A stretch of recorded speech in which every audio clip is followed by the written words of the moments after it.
अस्सलाम वालेकुम dear students, my name is Mohammad Dawood. पिछली वीडियो में हमने आईआर स्पेक्ट्रोस्कोपी के बेसिक प्रिंसिपल को डिस्कस किया और किस तरह आईआर स्पेक्ट्रम ऑब्टेन होता है, इन चीज़ों को डिस्कस किया। आज की वीडियो में हम डिस्कस करेंगे how to interpret the IR spectra. IR जो स्पेक्ट्रम ऑब्टेन होता है, जिस तरह मैंने ये स्पेक्ट्रम शो किए हैं, इसको हम इंटरप्रेट किस तरह करेंगे और मुख्तलिफ मॉलिक्यूल्स के लिए हम कौन सी सीक्वेंस जो है वो फॉलो करेंगे और हमें किस तरह पता चलेगा ये कौन से मॉलिक्यूल के लिए ये स्पेक्ट्रम ऑब्टेन हुआ है। तो रिमेंबर, जिस तरह मैंने आपको बात बताई कि आईआर रीजन जो होता है, आईआर का जो स्पेक्ट्रम होता है, बेसिकली ये दो रीजन्स में डिवाइड होता है। एक होता है फिंगरप्रिंट रीजन और दूसरा फंक्शनल ग्रुप रीजन। जो यहाँ से 1600 टू 500 राउंड अबाउट जो वेव नंबर पर सेंटीमीटर वाले रेडिएशन होते हैं, यहाँ पर जो स्पेक्ट्रम आता है, ये जो स्पेक्ट्रम का रीजन है ये फिंगरप्रिंट कहलाता है और इससे ऑनवर्ड यहाँ पर ये जो रीजन ये फंक्शनल ग्रुप रीजन कहलाता है। जबकि फिंगरप्रिंट रीजन जो है वो करेक्टरिस्टिक ऑफ ए कंपाउंड होता है। जिस तरह मुख्तलिफ लोगों के फिंगरप्रिंट्स वो डिफरेंट होते हैं, इस तरह मुख्तलिफ कंपाउंड्स इस रीजन में सेम स्पेक्ट्रम नहीं देते। यहाँ से हमें फंक्शनल ग्रुप का पता चलता है। मुख्तलिफ फंक्शनल ग्रुप वो मुख्तलिफ जो रीजन में, आईआर रीजन में, वो इलेक्ट्रोमैग्नेटिक रेडिएशन को, आईआर रेडिएशन को एब्जॉर्ब करते हैं और इस वजह से मुख्तलिफ पीक्स जो जिसको हम एब्जॉर्प्शन बैंड्स या पीक्स कहते हैं वो इस रीजन में ऑब्टेन होते हैं। आईआर स्पेक्ट्रोमीटर का जो असेंबली होती है, मैंने आपको समझाई थी कि फॉर एग्जांपल ये मॉलिक्यूल है और इस मॉलिक्यूल से हम 1 2 3 4 हर्ट्ज़ वाले रेडिएशन वो पास कर रहे हैं लेट से, और यहाँ पर इसकी जो फ्रीक्वेंसी है स्ट्रेचिंग की या पेयर बेंडिंग की वो 2 और 4 है। तो 1 और 3 पर हमारे पास यहाँ पर आप देखिए 1 और 3 पर जो ट्रांसमिटेंस है वो 100% होगा, जबकि 2 और 4 पर एब्जॉर्प्शन होगी। इसी तरीके से वो पीक हमारे पास आता है। पिछली वीडियो में इन डिटेल मैंने आपको बात समझाई हुई थी। इन शॉर्ट, आईआर स्पेक्ट्रम में परसेंट ट्रांसमिटेंस को हम वाई एक्सिस और एक्स एक्सिस पर वेव नंबर या फ्रीक्वेंसी को वो लेते हैं। Let's start with an example. Example के साथ हम स्टार्ट कर लेते हैं। फॉर एग्जाम्पल ये स्पेक्ट्रम है, परसेंट ट्रांसमिटेंस यहाँ पर वाई एक्सिस में और एक्स एक्सिस में जो वेव नंबर है पर सेंटीमीटर का वो दिया गया है। मुख्तलिफ पीक्स जो है, एब्जॉर्प्शन जो बैंड्स है वो आपको नज़र आ रहे हैं। अब एग्जाम्पल में अगर आप देखें, मुख्तलिफ मालिक्यूल्स दिए गए हैं कि इन मालिक्यूल्स में आप बताएं कि किस मालिक्यूल के लिए ये आईआर स्पेक्ट्रम हो सकता है। तो इसको देखने के लिए हमें जो फ्रीक्वेंसी का टेबल है उस पर जाना पड़ेगा और उसके साथ कंपेयर करना पड़ेगा कि कौन कौन से फंक्शनल ग्रुप जो है, कौन कौन से बॉन्ड्स किस रीजन में जो वेव नंबर है उसको वो रेडिएशन को एब्जॉर्ब करते हैं और उस पीक की इंटेंसिटी किस तरह होती है। फॉर एग्जांपल OH की वो स्ट्रॉन्ग ब्रॉड रीजन वाला पीक होता है और इसी तरह CH वाला मीडियम वाला होता है। वेव नंबर मैंने मेंशन की हुई है, मीडियम ब्रॉड होता है NH का। ये सिमिलरली CN का जो है वो मीडियम आता है, weak medium, medium medium, strong और स्ट्रॉन्ग।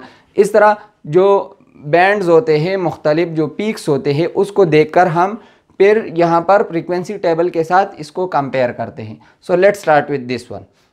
यहाँ पर देखें, ये पहला जो मॉलिक्यूल है इसमें अगर आप देखें कार्बन कार्बन डबल बॉन्ड मौजूद है। तो कार्बन कार्बन डबल बॉन्ड अगर आप देखें, इसके लिए जो एब्जॉर्प्शन है वो 680 टू 1600 मीडियम पीक जो है वो आपके पास आएगी। अगर हम स्पेक्ट्रम को देखें तो 1600 में इस रीजन में हमारे पास कोई जो है वो एब्जॉर्प्शन वो नहीं हुई, कोई भी पीक जो है वो नहीं आ रही। इसका मतलब है ये मॉलिक्यूल तो नहीं हो सकता। सिमिलरली यहाँ पर भी डबल बॉन्ड है तो डबल बॉन्ड के लिए कोई पीक नहीं है, तो ये वाला भी नहीं हो सकता। अब यहाँ पर इस वाले मॉलिक्यूल पर अगर हम आ जाएं, इसको देखें, यहाँ पर OH फंक्शनल ग्रुप ये मौजूद है। अब OH को अगर हम देखें, इसके जो पीक होते हैं वो स्ट्रॉन्ग और ब्रॉड पीक होते हैं और ये रीजन होता है 3650 टू 3200।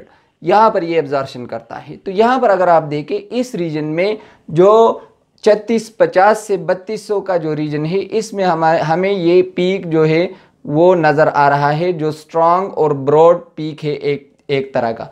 तो ये मालिक्यूल जो है ये हो सकता है, अभी आगे भी हमने देखना है। क्यों? क्योंकि इसमें OH जो पीक है वो मौजूद है। नेक्स्ट वन, यहाँ पर आप देखें, यहाँ पर भी OH मौजूद है, तो ये भी हो सकता है।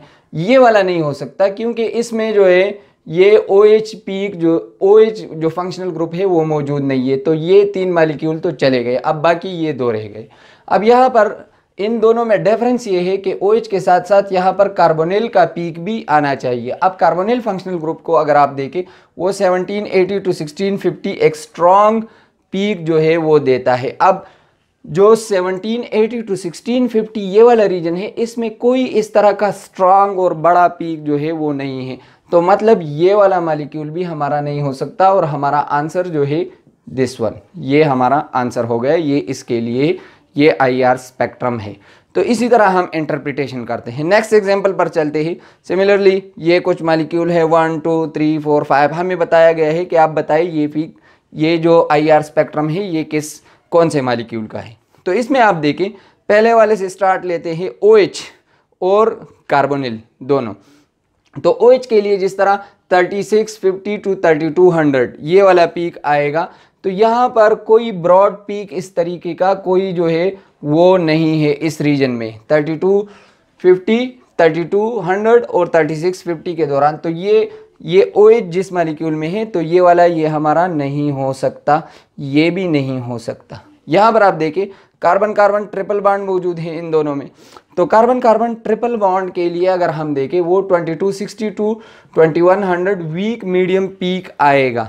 अब 22 to 2100 इस रीजन में अगर हम देखें, हमारे पास कोई पीक नहीं है, तो ये वाला जो मालिक्यूल है ये भी रूल आउट हो गया।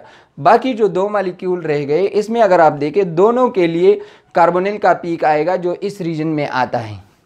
अब कार्बोनिल का जो पीक है अगर हम देखें, कार्बोनिल का होता है 1780 to 1650 इस रीजन में, ये वाला पीक ये हमें वो नज़र आ रहा है, जो बहुत स्ट्रॉन्ग पीक होता है, बहुत बड़ा पीक है, यहाँ पर हमें वाज़ेह तौर पर दिख रहा है।